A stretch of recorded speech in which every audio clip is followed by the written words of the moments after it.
जय Malhar news चॅनलच्या सर्व प्रेक्षकांना सपना चौधरीचा नमस्कार। नंदुरबार जिल्ह्यातील शहादा येथे टायपिंगच्या परीक्षेत आढळले 15 बनावट विद्यार्थी।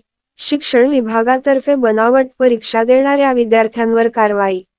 नंदुरबार जिल्ह्यातील शहादा शहरातील वसंतराव नाईक विद्यालयात मराठी टायपिंग परीक्षेदरम्यान चक्क 15 विद्यार्थी बनावट आढळून आल्याचा धक्कादायक प्रकार समोर आला आहे।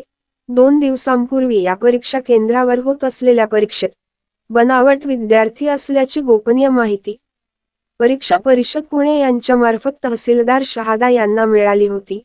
यानुसार नायब तहसीलदार श्लेष गवते यांनी संबंधित परीक्षा केंद्रावर जाऊन विद्यार्थ्यांची तपासणी केली असता 25 विद्यार्थ्यांपैकी एक विद्यार्थी गैरहजर होता, तर उपस्थित 24 मधील 15 विद्यार्थी हे बनावट असल्याचे आढळून आले आहे।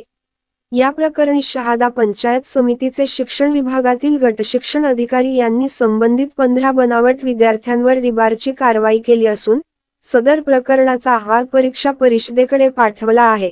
दरवर्षी टायपिंगची परीक्षा होत असते, त्यात अनेक विद्यार्थी हे परीक्षा देऊ शकत नसल्यामुळे खाजगी टायपिंग चालक हे त्या विद्यार्थ्यांकडून पैसे घेऊन बनावट विद्यार्थी या टायपिंगच्या परीक्षेत बसवले जातात। मात्र यावर जिल्हा परिषदेतील शिक्षण विभागातर्फे कोणतीही कारवाई केली जात नाही। शहादा प्रतिनिधीसह सपना चौधरी, जय मल्हार न्यूज, नंदुरबार। मी गट शिक्षणाधिकारी डॉक्टर योगेश सावळे, पंचायत समिती शहादा, जिल्हा नंदुरबार। शहादा तालुक्यात वसंतराव नाईक येथे 3402 या केंद्रावर टायपिंग परीक्षा सुरू होती आणि या परीक्षेसाठी एकूण 25 विद्यार्थी प्रवेशित होते। त्यापैकी 24 विद्यार्थी उपस्थित होते, एक विद्यार्थी गैरहजर होता। तर या 24 विद्यार्थ्यांपैकी 15 विद्यार्थी डमी असल्याची माहिती मला नायब तहसीलदार शैलेंद्र गवते साहेबांकडून मला मिळाली।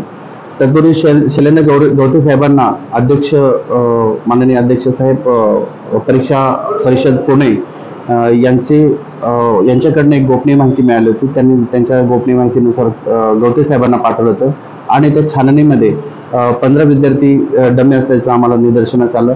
आम्ही या 15 विद्यार्थ्यांवर शिस्तभंगाची म्हणजे एक डिबार ची प्रोसेस केलेली आहे। पुढील ज्या परीक्षा होतील तर त्यांच्यासाठी त्यांना प्रतिबंध करण्यात आलेला आहे आणि या संदर्भात जो काही अहवाल आहे तो आम्ही परीक्षा परिषदेकडे पाठवला आहे।